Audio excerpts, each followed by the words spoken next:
Good morning students. आज हम भारतीय ऐतिहासिक धरोहर से संबंधित इस वीडियो में बातें करेंगे। विश्व विरासत में भारत की बहुत सी ऐसी हेरिटेज साइट्स हैं जिसको लिया गया है। हम सारी तो यहाँ नहीं बता पाएंगे, लेकिन उसमें से जो प्रमुख जो धरोहर हैं उनके बारे में यहाँ डिस्कस किया जाएगा, उनके बारे में बताया जाएगा कि कैसी हैं, क्यों इम्पोर्टेंट हैं, किसने बनवाई थी, वो सारी चीज़ें करने का इसमें इस वीडियो में हम प्रयास करेंगे भाई। तो सबसे पहले अगर हम बात करें तो ताजमहल की बात करेंगे, क्योंकि अगर हम भारत को अगर जाना जाता है या कोई भी आप देखते हो बड़े लीडर किसी दूसरे देश के आते हैं तो ताजमहल ज़रूर देख के जाते हैं। तो ताजमहल ये उत्तर प्रदेश आगरा में स्थित है और मुग़ल सम्राट या मुग़ल बादशाह शाहजहाँ के द्वारा इसको बनवाया गया था भाई। अपनी बेगम जिनका नाम मुमताज़ महल है उनकी याद में इन्होंने ये बनवाया था भाई। ये यमुना नदी के तट पर स्थित है, कई बार ये भी पूछ लिया जाता है आपसे। और ताजमहल को यूनेस्को विश्व धरोहर के रूप में कब घोषित किया गया था? 1983 में किया गया था। ताजमहल का मुख्य वास्तुकार कौन था? ये भी इम्पोर्टेंट है भाई। उस्ताद अहमद लाहौरी है। 22 वर्षों में बनकर के ये तैयार हुआ था। बड़ा लंबा समय लगा था और माना जाता है कि शाहजहाँ ने जितने भी मज़दूरों ने इसमें काम किया था उसके बाद उनके हाथ कटवा दिए थे ताकि कोई ऐसी इमारत फिर ना बने। ताजमहल का जो सफ़ेद संगमरमर है आपको फ़ोटो में दिखाई भी दे रहा होगा, तो ये कहाँ से आया था? कई बार ये पूछ लिया जाता है बड़े लेवल के एग्ज़ाम में। तो ये राजस्थान के मकराना से लाया गया था सफ़ेद संगमरमर भाई। उसके बाद नेक्स्ट है कुतुब मीनार, आपको फ़ोटो में दिखाई भी दे रहा होगा, दिल्ली में स्थित है भाई। और यह है भारत की दूसरी सबसे ऊंची मीनार है और इसकी ऊंचाई 73 मीटर यानी 73 मीटर्स है और 238 फुट है भाई। ये कुतुब मीनार को बनाने का काम शुरू किसने किया था? मतलब यहाँ दो व्यक्ति थे जिन्होंने, एक ने काम शुरू किया और पूर्ण दूसरे ने करवाया था। तो कुतुबुद्दीन ऐबक ने शुरू किया था भाई। इनको सुल्तान हम नहीं कह सकते क्योंकि हमें पता है कि दिल्ली सल्तनत की नींव तो इन्होंने रखी थी, लेकिन सुल्तान की उपाधि ये धारण नहीं करते हैं भाई। 1193 में यानी 1193 में शुरू करते हैं इसको, और इसको पूरा किसने करवाया था? इल्तुतमिश ने करवाया था। ये इंपॉर्टेंट है भाई, बहुत बार पूछा जाता है आपका। कुतुब मीनार इंडो इस्लामिक शैली में बनी एक शानदार संरचना है और कुतुब मीनार को यूनेस्को ने विश्व विरासत के रूप में स्वीकार किया है भाई। कुतुबुद्दीन ऐबक ने 1193 में इसको शुरू करवाया था, ये इम्पोर्टेंट है। और इसकी 5वीं मंजिल और आखिरी मंजिल किसने बनवाई थी? तो ये फिरोज शाह तुगलक ने क्या किया था? जो पहले वाली जो मंजिल है अभी जो बनी हुई थी इससे पहले, उसका रिपेयरिंग करवाई थी और एक 5वीं मंजिल का निर्माण 1368 में उनके द्वारा करवाया गया था भाई, 1368 में। फिर है इसका निर्माण किसकी याद में करवाया गया था? तो सूफी संत हैं कुतुबुद्दीन बख्तियार काकी, उनकी याद में कुतुबुद्दीन ऐबक ने इसको शुरू करवाया था भाई। नेक्स्ट है हवा महल। हवा महल हमें पता है जयपुर जिसको पिंक सिटी कहा जाता है, वहाँ इतनी हेरिटेज की साइट हैं जिसमें हवा महल है, जल महल है, जयगढ़ का किला है, आमेर का किला है और भी बहुत कुछ है। तो उसमें से एक है हवा महल। इसको भी विश्व विरासत की सूची में रखा गया है। जयपुर में है भाई। ये 5 मंजिला है। जब हम देखने जाते हैं तो ज़्यादातर आजकल क्या है, रिपेयरिंग का काम यहाँ चलता हुआ हमें दिखाई देता है। ये छोटी छोटी झांकियाँ जैसा कुछ हमें देखने को मिलता है। तो इसको भाई सवाई प्रताप सिंह ने 1799 में 1799 में बनवाया था। इसको हवा महल बनवाने का काम लालचंद उस्ताद ने किया था भाई। और यह महल गुलाबी और लाल बलुआ पत्थरों से बना हुआ है। हवा महल में 953 खिड़कियां हैं, यानी 953 खिड़कियां और झरोके हैं भाई। और हवा महल जिसे पैलेस ऑफ ब्रिज के नाम से भी जाना जाता है।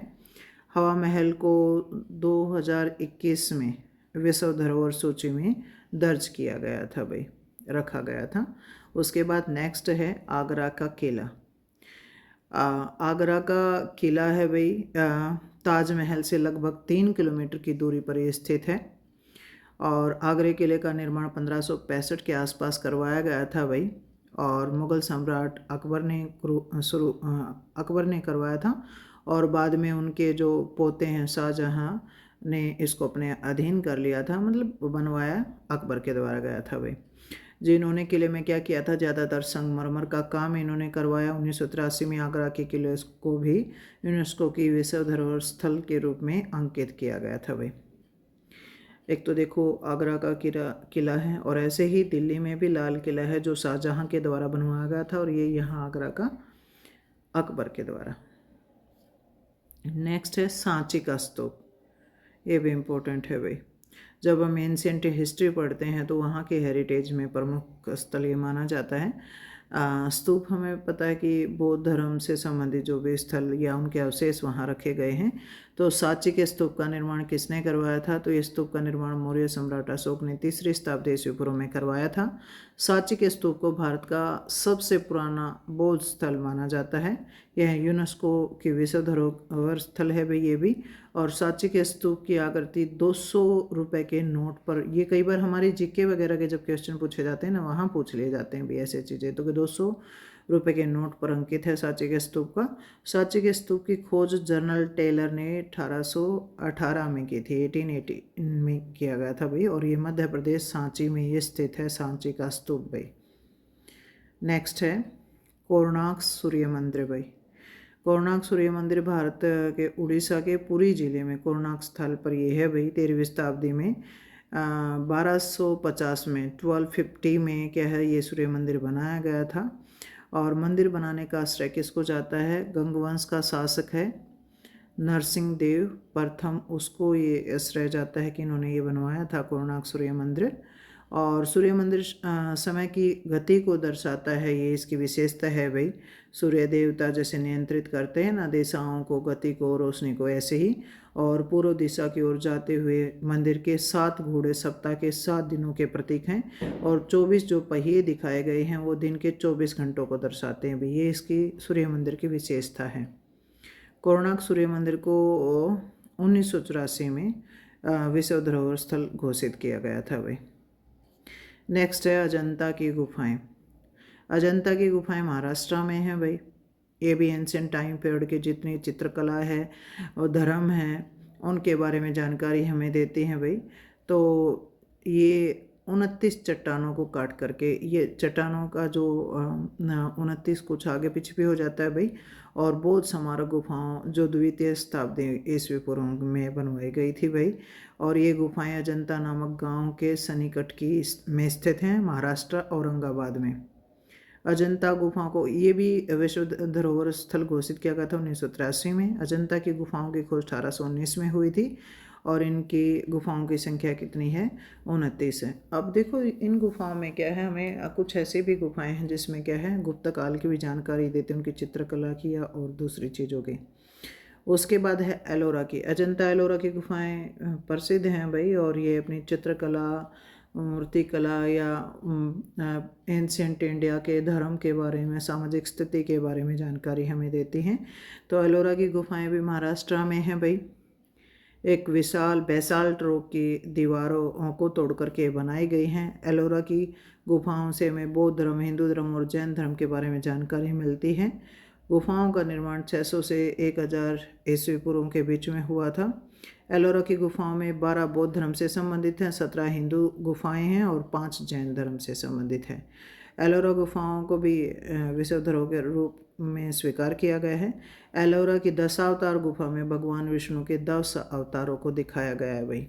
जरूरी नहीं इनसे संबंधित ये सारे ही क्वेश्चन इंपॉर्टेंट हैं या कंपटीशन में आते हैं, लेकिन कोई भी हमारी हेरिटेज साइट है तो उससे रिलेटेड हमें कुछ चीज़ें पता भी होनी चाहिए भाई। नेक्स्ट है हुमायूं का मकबरा। बहुत इंपॉर्टेंट है भाई ये साइट भी। और यहाँ इससे रिलेटेड बहुत तो कंपटीशन में भी क्वेश्चन पूछे जाते हैं। ये दिल्ली में स्थित है भाई। और हुमायूं की पत्नी ने उनकी डेथ के बाद में, उनकी याद, उनके डेथ के बाद में, मतलब मकबरा है तो समाधि स्थल है, बेगा बेगम ने ये बनवाया था भाई। दिल्ली में है ये वर्तमान समय में। और इसका फ़ारसी वास्तुकार मिराक मिर्ज़ा घियास ने इस मकबरे को डिज़ाइन किया था। और 1993 में इसको विश्व धरोहर स्थल घोषित कर दिया गया था। यह पारसी दोहरे गुंबद का इस्तेमाल करने वाली पहली भारतीय इमारत थी भाई। ये भी इंपॉर्टेंट क्वेश्चन है, कई बार कंपटीशन पूछा जाता है। दोहरे घुमट का प्रयोग करने वाली इमारत कौन सी है? तो ये हुमायूं का मकबरा है। ये दिल्ली में स्थित है और 1569-70 के बीच में ये बना था भाई, और इसमें 1.5 मिलियन रुपए की लागत से ये बना था। अब देखिए यहाँ से क्वेश्चन और क्या पूछे जाते हैं। जैसे हमने बताया 1857 में क्रांति होती है, विद्रोह होता है, तो उस टाइम पीरियड में जो बादशाह है, अंतिम मुगल बादशाह बहादुर शाह जफर या बहादुर शाह द्वितीय, वो क्रांतिकारियों के लीडर बन जाते हैं। तो अंग्रेज उनको गिरफ्तार करते, तो कई बार पूछा जाता कहाँ से गिरफ्तार उनको किया गया था, तो हुमायूं टॉम से उनको गिरफ्तार किया जाता है। एक तो ये इंपॉर्टेंट क्वेश्चन हो गया आपका। उसके अलावा कई बार पूछा जाता है कि मुग़ल घराने के ज़्यादातर व्यक्ति जो हैं मृत्यु के बाद कहाँ दफनाए गए थे, तो ये हुमायूं टॉम में दफनाए गए थे भाई। और 11 के आसपास ये ऐसे व्यक्ति हैं जो क्या हैं कि यहाँ पर दफनाए जाते हैं भाई। तो ये इंपॉर्टेंट हैं दोनों के दोनों क्वेश्चन जो अभी बताए हैं। नेक्स्ट है फतेहपुर सिकरी। फतेहपुर सिकरी मतलब फतेह क्या, जीत। तो ये अकबर के द्वारा ये बसाया गया स्थल है भाई। उत्तर प्रदेश आगरा ज़िले में स्थित है। मुग़ल बादशाह अकबर ने इसको बनवाया था भाई। फतेहपुर सिकरी को बनवाने का काम 1571 से 1585 के बीच में हुआ था, 1579 to 1585। फिर ये लाल बलुआ पत्थर से बना है और 1986 में विश्व धरोहर स्थल इसको घोषित किया गया है। फतेहपुर सिकरी में कई इमारतें बनी हुई है, मतलब कई ऐसे भवन बने हुए हैं जो इम्पोर्टेंट है, वे पूछ भी ले जाते हैं। तो जामा मस्जिद है, जोधाबाई का महल है, शेख सलीम चिश्ती का मकबरा भी यहाँ फतेहपुर सिकरी में है भाई। उसके अलावा फतेहपुर सिकरी को राजधानी बना दिया गया था और 10 वर्ष तक ये राजधानी रहती। उसके बाद दिल्ली को पुनः राजधानी बना लिया गया। क्यों बनाया गया? क्योंकि यहाँ क्या है, पानी की कमी हो गई थी, इसलिए राजधानी शिफ्ट कर दी गई थी 1586 में, 1586 में दिल्ली में। नेक्स्ट है जंतर मंतर जयपुर भाई। हम देखिए जब भारत का भ्रमण करते हैं तो हम दिल्ली में जंतर मंतर सुनते हैं और कई बार जयपुर में भी जंतर मंतर आप देखते हो। तो जंतर मंतर क्या है, स्पेसिफिक हमें एक तरीके की वेधशालाएँ हैं जिससे हमें ज्योतिष, समय और पहले की चीज़ों का पता चलता है कि वो जब उनके पास घड़ी नहीं था या और चीज़ों का पता नहीं चलता था तो वो समय और सारी चीज़ों का पता कैसे लगाते थे। तो ये जंतर मंतर का निर्माण करवाया गया था।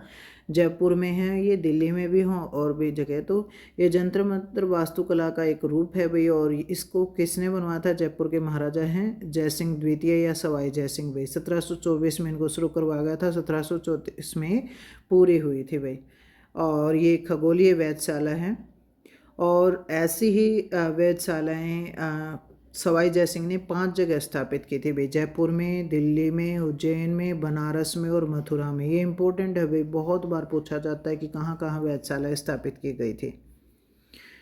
नेक्स्ट है, अब देखिएगा ये हमारी सारी हो गई हैं, लेकिन इसमें पूरी जो विश्व विरासत सूची में रखे गए हैं भारत के स्थल, वो सारे के सारे तो इसमें भी नहीं हैं, लेकिन कुछ एक हमने देने का यहाँ प्रयास किया है। जैसे आगरा का किला तो हमने पहले ही बता दिया था। जयपुर सिटी राजस्थान है, वो है भाई। अजंता की गुफाएं, एलोरा की गुफाएं हम बता चुके हैं। चंपानेर पावागढ़ पुरातत्व उद्यान है भाई गुजरात में। छत्रपति शिवाजी टर्मिनल मुंबई महाराष्ट्र में है। पुराने गोवा के जो चर्च हैं वो हैं। फतेहपुर सिकरी है भाई। चोल मंदिर हैं। हम्पी के स्मारक हैं कर्नाटका में। पदकल के स्मारक हैं। उसके अलावा एलिफेंटा की गुफाएं महाराष्ट्र में हैं। सांची के बौद्ध स्तूप मध्य प्रदेश में है। शांति निकेतन पश्चिमी बंगाल में है। हुमायूं का मकबरा दिल्ली में है। बोध गया में महाबोधि मंदिर परिसर है। उसके अलावा भीमबेटका के शैलाश्रय और मध्य प्रदेश में, ये भी इम्पोर्टेंट है भाई, ये भी शामिल किए गए हैं। लाल किला परिसर दिल्ली है भाई। जंतर मंतर जयपुर है। धोलावीरा हड़प्पा कालीन स्थल है जो गुजरात में है भाई, जिसके बारे में माना जाता है कि 3 भागों में बसा हुआ था। ये इम्पोर्टेंट है, ये भी शामिल किया गया है। होयसल के पवित्र समूह कर्नाटका में, ये भी शामिल किए गए हैं। तो ये सूची भी कंप्लीट नहीं है, लेकिन प्रमुख प्रमुख जो एरिया थे वो यहाँ बताने का प्रयास किया गया है भाई। और यहाँ आपको कुछ चित्र भी दिखाई दे रहे होंगे, इन्हीं स्थलों से रिलेटेड हैं। तो हमारे ये भारतीय इतिहास के जो प्रमुख धरोहरें हैं वो ये कंप्लीट हो जाते हैं भाई। Thank you.